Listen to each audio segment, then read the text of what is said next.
जय श्री कृष्ण। भगवान विष्णु और माता लक्ष्मी की कृपा सदैव आप लोगों पर बनी रहे। आज आप लोग सुनेंगे वैशाख मास के महात्म्य की तीसरे दिन की कथा। वैशाख मास की कथा से पहले आइए सुनते हैं श्री हनुमान जी के एक सच्चे भक्त की कथा, जिसे सुनकर आपका विश्वास भक्ति में और अधिक हो जाएगा। एक पंडित जी रामायण कथा सुना रहे थे। लोग आते और आनंद विभोर होकर जाते। पंडित जी का नियम था, रोज कथा शुरू करने से पहले आइए हनुमान जी विराजिए कहकर हनुमान जी का आह्वान करते थे। फिर 1 घंटा प्रवचन करते थे। वकील साहब हर रोज कथा सुनने आते। वकील साहब के भक्ति भाव पर एक दिन तर्कशीलता हावी हो गई। उन्हें लगा कि महाराज रोज आइए हनुमान जी विराजिए कहते हैं, तो क्या हनुमान जी सचमुच आते होंगे। अतः वकील साहब ने पंडित जी से पूछ ही डाला, महाराज जी, आप रामायण की कथा बहुत अच्छी कहते हैं, हमें बड़ा रस भी आता है, परंतु आप जो गद्दी प्रतिदिन हनुमान जी को देते हैं, उस पर क्या हनुमान जी सचमुच विराजते हैं। पंडित जी ने कहा, हाँ, यह मेरा व्यक्तिगत विश्वास है कि राम कथा हो रही हो तो हनुमान जी अवश्य ही पधारते हैं। वकील ने कहा, महाराज, ऐसे बात नहीं बनेगी। हनुमान जी यहाँ आते हैं, इसका कोई सबूत दीजिए। आपको साबित करके दिखाना चाहिए कि हनुमान जी आपकी कथा सुनने आते हैं। महाराज जी ने बहुत समझाया कि भैया, आस्था को किसी सबूत की कसौटी पर नहीं कसना चाहिए। यह तो भक्त और भगवान के बीच का प्रेम रस है, व्यक्तिगत श्रद्धा का विश्वास है। आप कहो तो मैं प्रवचन करना बंद कर दूं, या आप कथा में आना छोड़ दो। लेकिन वकील नहीं माना। वो कहता ही रहा कि आप कई दिनों से दावा करते आ रहे हैं, यह बात और स्थानों पर भी कहते होंगे, इसलिए महाराज आपको तो साबित करना ही होगा कि हनुमान जी कथा सुनने आते हैं। इस तरह दोनों के बीच वाद विवाद होता रहा। मौखिक संघर्ष बढ़ता चला गया। हार कर पंडित जी महाराज ने कहा, हनुमान जी हैं या नहीं, इसका सबूत कल दिखाऊंगा।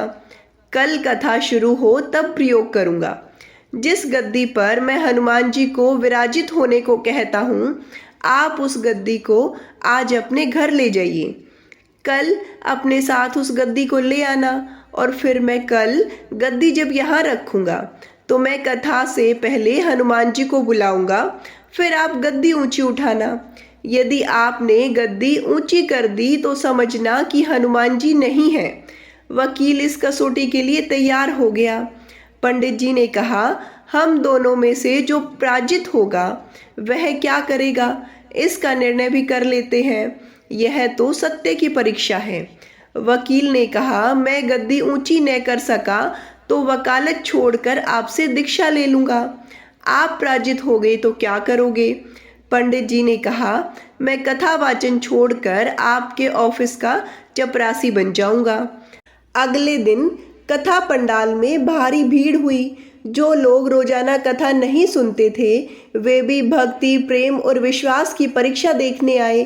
काफी भीड़ हो गई। पंडाल भर गया। श्रद्धा और विश्वास का प्रसंग जो था। पंडित जी महाराज और वकील साहब कथा पंडाल में पधारे। गद्दी रखी गई। पंडित जी ने सजल नेत्रों से मंगलाचार किया और फिर बोले, आइए हनुमान जी विराजिए। ऐसा बोलते ही पंडित जी के नेत्र सजल हो उठे। मन ही मन पंडित जी बोले, प्रभु, आज मेरा प्रश्न नहीं बल्कि रघुकुल रीत की परंपरा का सवाल है। मैं तो एक साधारण जन हूँ, मेरी भक्ति और आस्था की लाज रखना। फिर वकील साहब को निमंत्रण दिया गया, आइए गद्दी ऊंची कीजिए। लोगों की आंखें जम गई। वकील साहब खड़े हुए। उन्होंने गद्दी उठाने के लिए हाथ बढ़ाया, पर गद्दी को स्पर्श भी न कर पाए। जो भी कारण रहा, उन्होंने 3 बार हाथ बढ़ाया, किंतु तीनों बार असफल रहे। पंडित जी देख रहे थे। गद्दी को पकड़ना तो दूर, वकील साहब गद्दी को छू भी न सके। 3 बार वकील साहब पसीने से तरबतर हो गए। वकील साहब पंडित जी महाराज के चरणों में गिर पड़े और बोले, महाराज, गद्दी उठाना तो दूर, मुझे नहीं मालूम कि क्यों मेरा हाथ भी गद्दी तक नहीं पहुंच पा रहा है। अतः मैं अपनी हार स्वीकार करता हूँ। कहते हैं कि श्रद्धा और भक्ति के साथ की गई आराधना में बहुत शक्ति होती है। मानो तो देव नहीं तो पत्थर। प्रभु की मूर्ति तो पाषाण की ही होती है, लेकिन भक्त के भाव से ही मूर्ति में प्राण प्रतिष्ठा होती है, तो ही प्रभु विराजते हैं। तो बोलिए श्री रामचंद्र की जय, प्रभु श्री हनुमान जी महाराज की जय। प्रिय श्रोतागणों, आइए अभी श्रवण करते हैं वैशाख मास के तीसरे दिन की कथा। श्रुतदेव बोले, मेष राशि में सूर्य के स्थित रहने पर जो वैशाख मास में प्रातःकाल स्नान करता है और भगवान विष्णु की पूजा करके इस कथा को सुनता है, वह सब पापों से मुक्त हो भगवान विष्णु के परम धाम को प्राप्त होता है। इस विषय में एक प्राचीन इतिहास कहते हैं, जो सब पापों का नाशक, पवित्र कारक, धर्मानुकूल, वंदनीय और पुरातन है। गोदावरी के तट पर शुभ ब्रह्म सरोवर क्षेत्र में महर्षि दुर्वासा के 2 शिष्य रहते थे, जो परमहंस, ब्रह्मनिष्ठ, उपनिष्ठ विद्या में परिनिष्ठित और इच्छा रहित थे। वे भिक्षा मात्र भोजन करते और पुण्यमय जीवन बिताते हुए गुफा में निवास करते थे। उनमें से एक का नाम था सत्यनिष्ठ और दूसरे का तपोनिष्ठ। वे इन्हीं नामों से तीनों लोकों में विख्यात थे। सत्यनिष्ठ सदा भगवान विष्णु की कथा में तत्पर रहते थे। जब कोई श्रोता अथवा वक्ता न होता, तब वे अपने नित्य कर्म किया करते थे। यदि कोई श्रोता उपस्थित होता तो उसे निरंतर वे भागवत कथा सुनाते, और यदि कोई कथावाचक भगवान विष्णु की कल्याणमयी पवित्र कथा कहता तो वे अपने सब कार्यों को समेटकर श्रवण में तत्पर हो उस कथा को सुनने लगते थे। वे अत्यंत दूर के तीर्थों और देव मंदिरों को छोड़कर तथा कथा विरोधी कर्मों का परित्याग करके भगवान विष्णु की दिव्य कथा सुनते और श्रोताओं को स्वयं भी सुनाते थे। कथा समाप्त होने पर सत्यनिष्ठ अपना शेष कार्य पूरा करते थे। कथा सुनने वाले पुरुष को जन्म मृत्यु में संसार बंधन की प्राप्ति नहीं होती, उनके अंतःकरण की शुद्धि होती है। भगवान विष्णु में जो अनुराग की कमी है वह दूर हो जाती है और उनके प्रति गाढ़ अनुराग हो जाता है। साथ ही साधु पुरुषों के प्रति सौहार्द बढ़ता है। रजोगुण रहित गुणातीत परमात्मा शीघ्र ही हृदय में स्थित हो जाते हैं। श्रवण से ज्ञान पाकर मनुष्य भगवत चिंतन में समर्थ होता है। श्रवण, ध्यान और मनन यह वेदों में अनेक प्रकार से बताया गया है। जहाँ भगवान विष्णु की कथा न होती हो और जहाँ साधु पुरुष न रहते हों, वह स्थान साक्षात गंगा तट ही क्यों न हो, निसंदेह त्याग देने योग्य है। जिस देश में तुलसी नहीं है अथवा भगवान विष्णु का मंदिर नहीं है, ऐसा स्थान निवास करने योग्य नहीं है। यह निश्चय करके मुनिवर सत्यनिष्ठ सदा भगवान विष्णु की कथा और चिंतन में संलग्न रहते थे। दुर्वासा का दूसरा शिष्य तपोनिष्ठ दुराग्रह पूर्व कर्मों में तत्पर रहता था। वह भगवान की कथा छोड़कर अपना कर्म पूरे करने के लिए इधर उधर हट जाता था। कथा की अवहेलना से उसे बड़ा कष्ट उठाना पड़ता था। अतः कथापरायण सत्यनिष्ठ ने ही उसका संकट में उद्धार किया। जहाँ लोगों के पाप का नाश करने वाली भगवान विष्णु की पवित्र कथा होती है, वहाँ सब तीर्थ और अनेक प्रकार के क्षेत्र स्थित रहते हैं। जहाँ विष्णु कथा रूपी पुण्यमयी नदी बहती रहती है, उस देश में निवास करने वालों की मुक्ति उनके हाथ में ही है।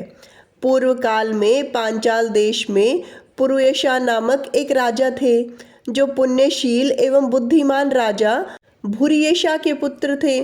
पिता के मरने पर पुरुयशा राज सिंहासन पर बैठे। वे धर्म की अभिलाषा रखने वाले, शूरता, उदारता आदि गुणों से संपन्न और धनुर्वेद में प्रवीण थे। उन महामती नरेश ने अपने धर्म के अनुसार पृथ्वी पर पालन किया। कुछ काल के पश्चात राजा का धन नष्ट हो गया। हाथी और घोड़े बड़े बड़े रोगों से पीड़ित होकर मरने लगे। उनके राज्य में ऐसा भारी अकाल पड़ा जो मनुष्यों का अत्यंत विनाश करने वाला था। पांचाल नरेश राजा पुरुयशा को निर्बल जानकर उनके शत्रुओं ने आक्रमण किया और युद्ध में उनको जीत लिया तदंतर पराजित हुए राजा ने अपनी पत्नी शिखिणी के साथ पर्वत की कंदरा में प्रवेश किया।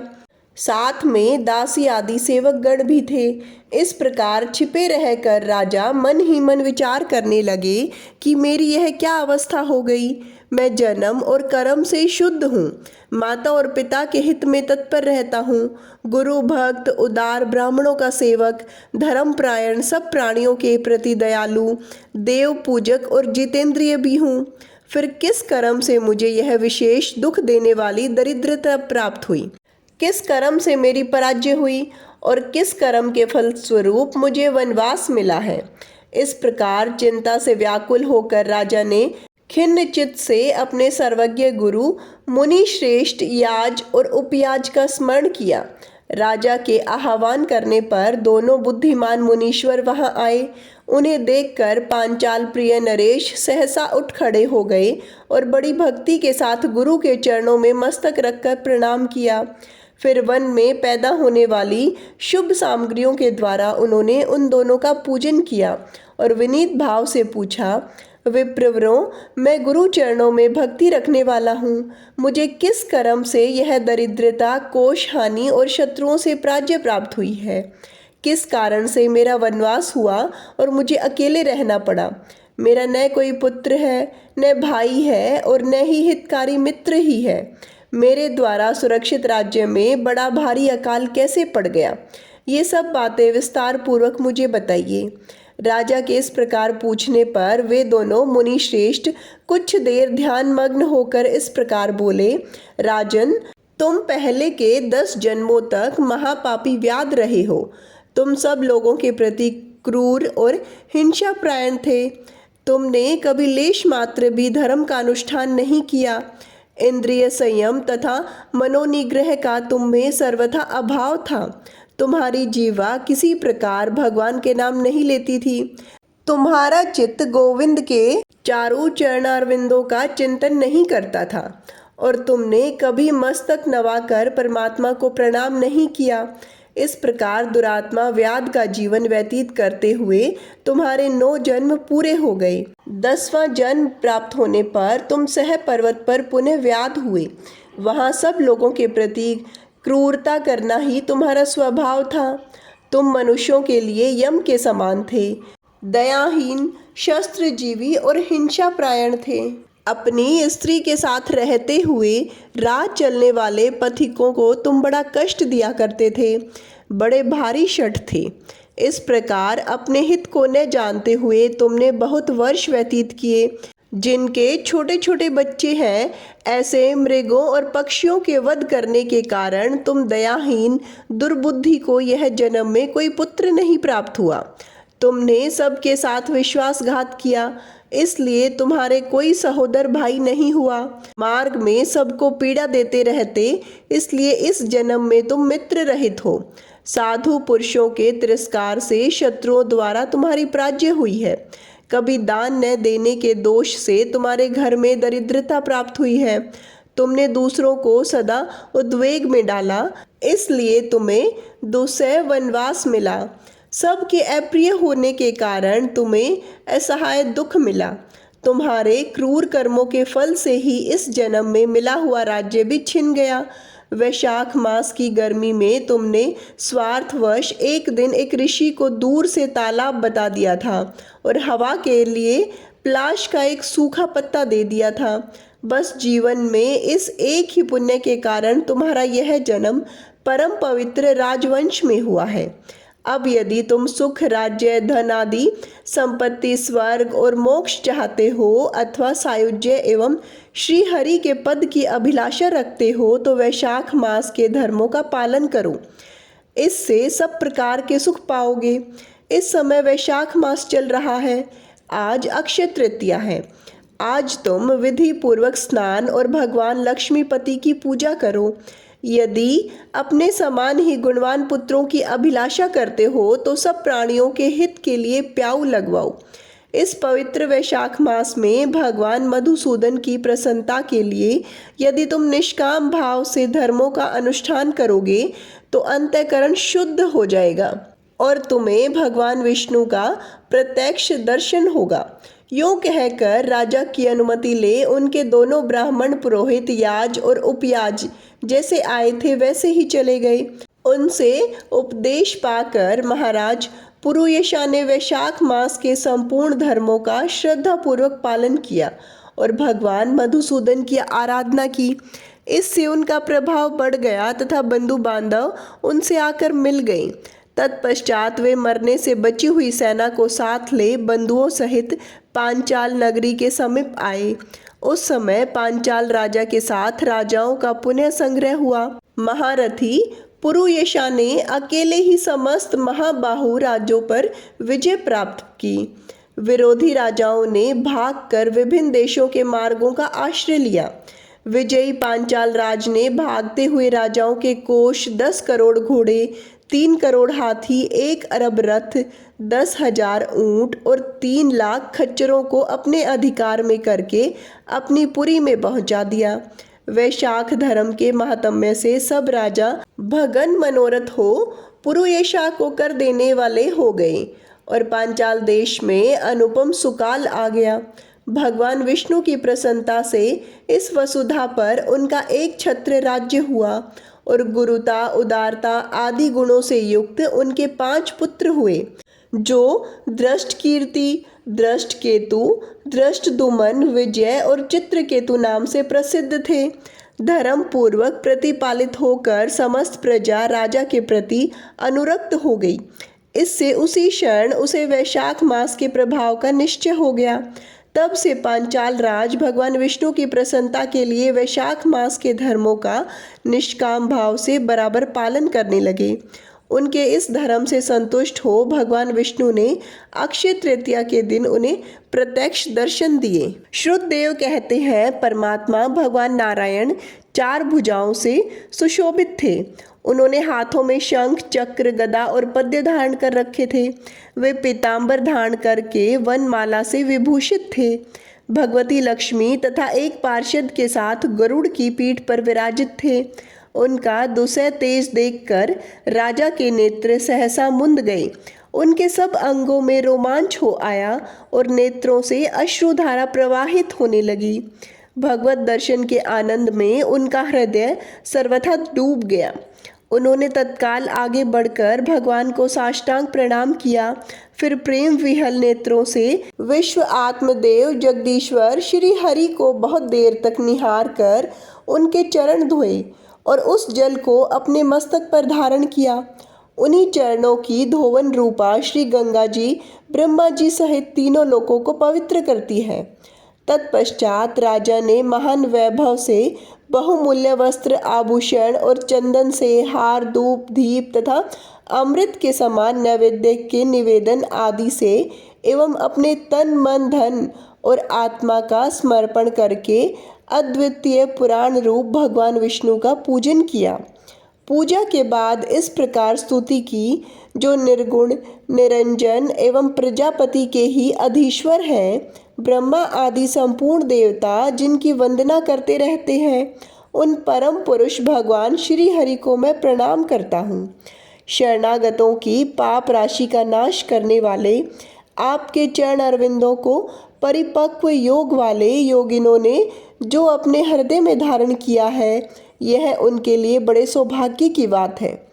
बढ़ी हुई भक्ति के द्वारा अपने अंतःकरण तथा जीव भाव को भी आपके चरणों में ही चढ़ाकर वे योगी जन उन चरणों के चिंतन मात्र से आपके धाम को प्राप्त हुए हैं। विचित्र कर्म करने वाले आप स्वतंत्र परमेश्वर को नमस्कार है। साधु पुरुषों पर अनुग्रह करने वाले आप परमात्मा को प्रणाम है। प्रभु, आपकी माया से मोहित होकर मैं स्त्री और धन रूपी विषयों में ही भटकता रहता हूँ। अनर्थ में ही मेरी अर्थ दृष्टि हो गई थी। प्रभु विश्वमूर्ते, जब जीव पर आप अत्यंत शक्ति परमेश्वरी की कृपा होती है, तभी उसे महापुरुषों का संग प्राप्त होता है, जिससे यह संसार समुद्र गोप पद के समान हो जाता है। ईश्वर, जब सत्संग मिलता है तभी आप में मन तथा बुद्धि का अनुराग होता है। मेरा समस्त राज्य जो मुझसे छिन गया था, वह भी आपका मुझ पर महान अनुग्रह ही हुआ था। ऐसा मैं मानता हूँ। मैं न तो राज्य चाहता हूँ, न पुत्र आदि की इच्छा रखता हूँ और न कोष की ही अभिलाषा रखता हूँ, अपितु मुनियों के द्वारा ध्यान करने योग्य जो आपके आराधनीय चरण अरविंद है, उन्हीं का नित्य सेवन करना चाहता हूँ। देवेश्वर, मुझ पर प्रसन्न होइए, जिससे आपके चरण कमलों की स्मृति बराबर बनी रहे तथा स्त्री पुत्र खजाना एवं आत्मीय कहे जाने वाले सब पदार्थों में जो मेरी आसक्ति है वह सदा के लिए दूर हो जाए। भगवान, मेरा मन सदा आपके चरण अरविंदों के चिंतन में लगा रहे। मेरी वाणी आपकी दिव्य कथा के निरंतर वर्णन में तत्पर हो। मेरे ये दोनों नेत्र आपके श्री विग्रह के दर्शन में, कान कथा श्रवण में तथा रसना आपके भोग लगाए हुए प्रसाद के आस्वादन में प्रवृत्त हो। प्रभु, मेरी नासिका आपके चरण कमलों की तथा आपके भक्त जनों के गंध विलेपन आदि की सुगंध लेने में, दोनों हाथ आपके मंदिर में झाड़ू देने आदि की सेवा में, दोनों पैर आपके तीर्थ और कथा स्थान की यात्रा करने में तथा मस्तक निरंतर आपको प्रणाम करने में संलग्न रहे। मेरी कामना आपकी उत्तम कथा में और बुद्धि अहर्निश आपका चिंतन करने में तत्पर हो। मेरे घर पर पधारे हुए मुनियों द्वारा आपकी उत्तम कथा का वर्णन तथा आपकी महिमा का गान होता रहे और इसी से मेरे दिन बीते। हे विष्णु, एक क्षण तथा आधे पल के लिए भी ऐसा प्रसंग न उपस्थित हो जो आपकी चर्चा से रहित हो।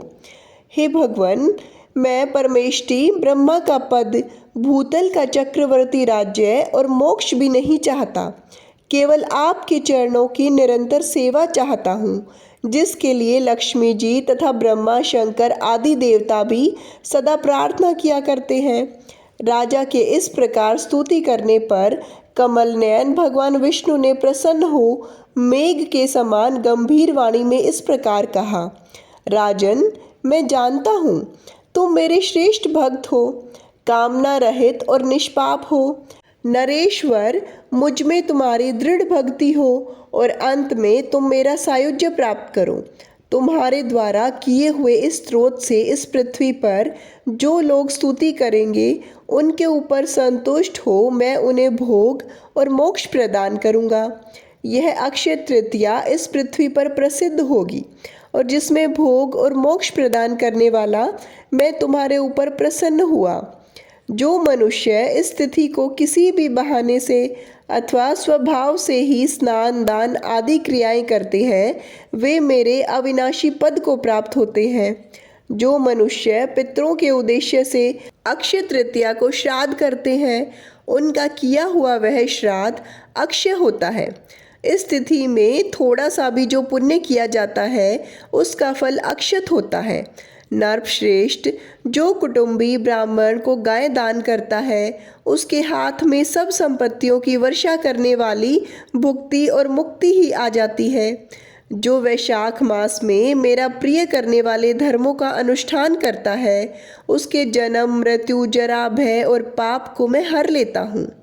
अनग यह वैशाख मास मेरे चरण चिंतन की भांति ही ऐसे सहस्त्रों पापों को हर लेता है, जिनके लिए शास्त्रों में कोई प्रायश्चित नहीं मिलता। राजा को यह वरदान देकर देवादिदेव भगवान जनार्दन सबके देखते देखते वहीं अंतर्ध्यान हो गए। तदंतर राजा पुरुषा सदा भगवान में ही मन लगाए हुए उन्हीं की सेवा में तत्पर रहकर इस पृथ्वी का पालन करने लगे। देव दुर्लभ समस्त मनोरथों का उपभोग करके अंत में उन्होंने चक्रधारी भगवान विष्णु का सायुज्य प्राप्त कर लिया। जो इस उत्तम उपाख्यान को सुनते और सुनाते हैं, वे सब पापों से मुक्त हो भगवान विष्णु के परम पद को प्राप्त होते हैं। प्रिय श्रोतागणों, उम्मीद है आपको आज की कथा पसंद आई होगी। आगे की कथा सुनने के लिए जुड़े रहिए हमारे चैनल हमारी संस्कृति हमारे संस्कार से। धन्यवाद।